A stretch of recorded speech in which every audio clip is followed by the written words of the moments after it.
सभी सम्मानित साथियों से मैं दरख्वास्त करता हूं, अपील करता हूं, क्योंकि अब हमारे बीच में भीम आर्मी भारत एकता मिशन के संस्थापक आदरणीय एडवोकेट चंद्रशेखर आजाद जी अपनी बात रखेंगे। और आपसे मैं पहले भी माफी मांग चुका हूं, दोबारा फिर आपसे माफी मांगता हूं कि साथियों इतना लंबे समय से आप लोग इंतजार कर रहे हैं। काम बहुत ज्यादा है, समय बहुत कम है, क्योंकि पूरे जिले हरिद्वार में आजाद समाज पार्टी ने अपने समर्थित उम्मीदवारों को मैदान में उतारा है और बहुत मजबूती से हमारे समर्थित उम्मीदवार जीत की ओर बढ़ रहे हैं पूरे जिले के अंदर। और इस सीट से भी आपको विश्वास दिलाते हैं कि आपका प्रत्याशी भारी मतों से इस सीट से जीत कर आएगा। अगली आवाज होगी आदरणीय एडवोकेट चंद्रशेखर आजाद जी की।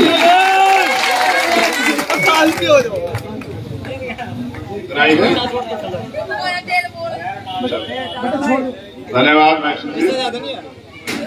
सबसे पहले तो मैं आप सभी साथियों से देर से आने के लिए माफी चाहता हूँ। जिसकी जिला पंचायत में जाओ वो छोड़ता नहीं है, वो सोचता है कि आज ही सारे गांव करवा के भेजो। लेकिन आलिम भाई के बारे में मुझे यहीं से नहीं, उत्तर प्रदेश के भी कई जिलों से फोन आए कि भाई चाहे देर हो जाए लेकिन उनके यहाँ जाना जरूर, छोड़ना मत। तो मैं अपील ये लोग कर चुके हैं, आपके क्षेत्र के, आपके गांव के, आप बेहतर जानते हैं। मेरे लिए तो सभी अच्छे, मैं किसी को बुरा कह ही नहीं सकता हूं, लेकिन मैं आपसे ही कह रहा हूं ये, क्योंकि कहते हैं ना अपने लोगों को जरूर शिकायत करनी चाहिए। ये बराबर में गांव पड़ता है टाटा पट्टी, मेरा खुद का गांव, आप जानते हैं ना टाटा पट्टी में। अभी वहां माहौल खराब करने का प्रयास किया गया, लोग चुप रहो। अभी वहां माहौल खराब करने का प्रयास किया गया था और जो पीड़ित थे उनको जेल भेज दिया गया, उनको ही अपने घर से वहां से घर छोड़ के जाना पड़ा। मैं बात आपको इसलिए याद दिला रहा हूं क्योंकि भारत को आजाद हुए 75 साल हो गए और इस देश में लोकतंत्र आए, वोट का अधिकार मिले हर व्यक्ति को 72 साल हो गए। इन 72 साल में आज भी हम ये नहीं समझ पाए कि दोस्त कौन है दुश्मन कौन। हम दोस्त से तो दूरी रखते हैं और दुश्मन से मित्रता रखते हैं और बाद में फिर पछताते हैं। जिन नेताओं को आप लोगों ने वोट देके विधायक बना के भेजा, उनकी इतनी हिम्मत नहीं थी कि वो गांव में जाके आपके लिए आवाज उठा दे या जिले में रह के आवाज उठा दे। मैंने उन तमाम नेताओं को देखा, वो अपने घर में सो रहे थे। क्यों सो रहे थे? क्योंकि उनके घर पे पत्थर थोड़ा बिका था। अगर पत्थर बिका था तो वहां के गरीब, जो वहां के रहने वाले लोग जिनको अपना घर छोड़ना पड़ा। मैं बात आपके इसलिए याद दिला रहा हूं कि जब तक कमजोर लोग एकजुट नहीं होंगे तब तक वो ऐसे जीतेंगे और पिटेंगे और उनके अधिकार पे छीनते रहेंगे।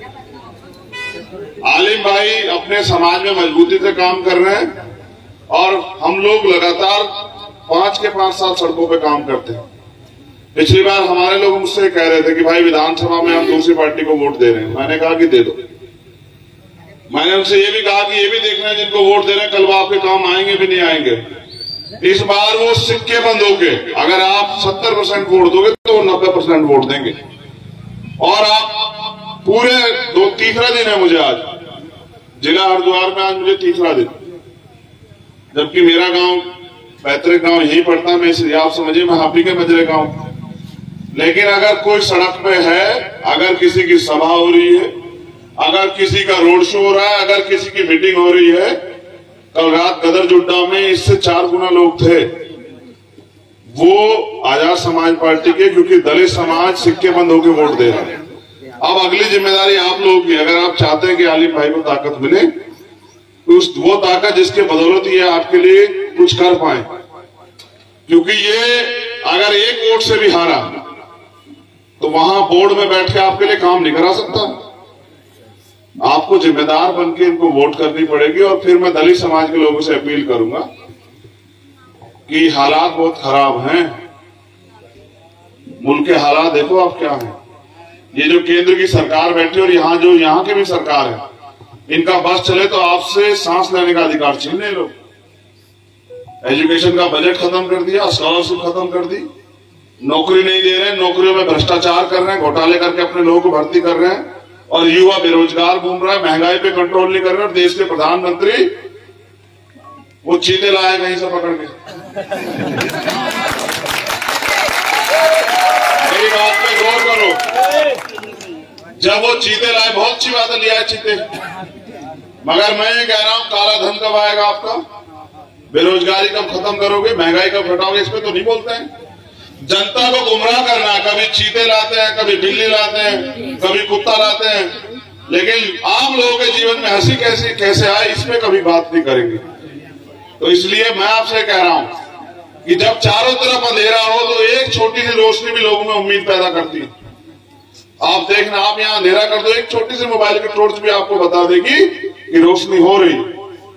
अगर आपने रोशनी करने का प्रयास किया तो मैं लिख के देता हूं कि हमारी छोटी बहन हुमा और उनके वालिद साहब आलिम भाई इस बार बोर्ड में बैठेंगे और बोर्ड में बैठ के आपके क्षेत्र के लिए काम करेंगे।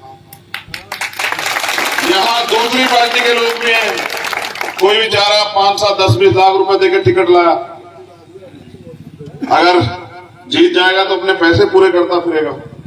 फिर उससे भी आगे कुछ लोग ऐसे हैं जो दारू और पैसा बांटने काम करेंगे। तो उनके दारू और पैसे से सावधान रहना। हमारे लोग वो दारू पैसा आपकी वोट खरीदने के लिए दे रहे हैं, बिकना बंद कर दो। जो खरीदने आए उसको इतने जूते मारो कि वो याद रखे, दोबारा किसी को खरीदने के बारे में सोचे ना। समझ रहे हो, ये लड़ाई स्वाभिमान सम्मान की है। ये लड़ाई जो है आलिम भाई की नहीं है। यहाँ समझना कि चंद्रशेखर आजाद लड़ रहा है, यहाँ हुमा परवीन नहीं लड़ रही, यहाँ चंद्रशेखर आजाद लड़ रहा है। ये समझ के अपनी मेहनत से जाके काम और वोट करना भाई को। और अगर आपको दलित समाज का रूप देखना हो तो दरियापुर चले जाना, इसी ने बेड़ा गर्क रखा हमारे लोग। ये जो दारू है ना, इसी ने बेड़ा गर्क रखा, वरना हमारे लोग बहुत ईमानदार लोग हैं। मैं इसलिए कह रहा हूं क्योंकि वो हमें दारू इसलिए पिलाते हैं हमारे लोगों को कि इनका बेड़ा गर्क कर सके। वो इनको अगर तरक्की की तरफ लेके जाना चाहते तो दूध पिलाते, वो दारू इसलिए पिलाते हैं कि जल्दी इनका बेड़ा गर्क हो जाए। बैठ जाओ, बैठ जाओ, बैठ जाओ, बैठ जाओ, बीमारी वाले बिठा देंगे, वरना बैठ जाओ।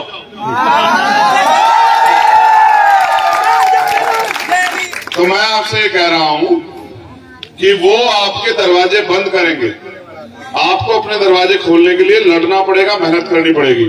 आप बताओ आलिम भाई का साथ दोगे नहीं दोगे, बताओ। अच्छा पहले नहीं, दोनों हाथ उठाओ, तब तक नहीं माना जाएगा जब तक आप एक हाथ उठाओगे। जब दोनों हाथ उठाओगे, ये देखो इन पे शक हो रहा है मुझे, पीली टी शर्ट वालों के आसपास वालों को।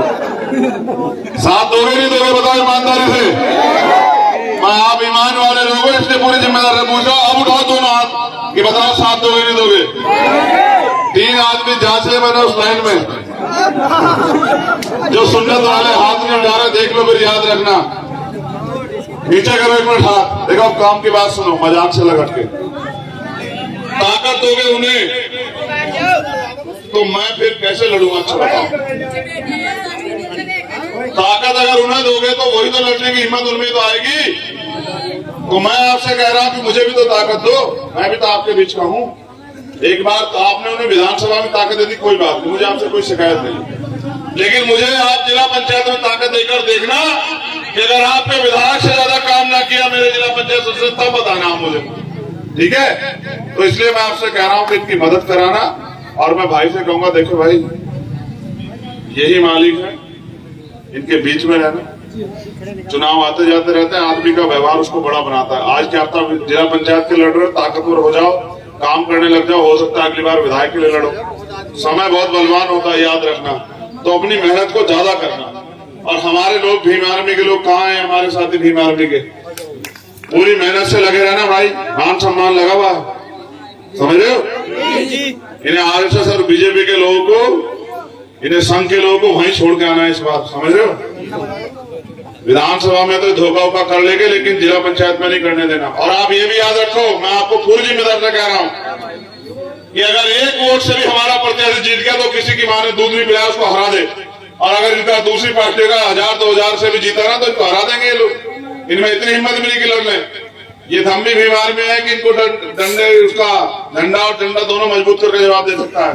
तो इसलिए मेरी आपसे अपील है, इस बार मदद कराना और नई इबारत लिखने का काम करना। बहुत बहुत धन्यवाद।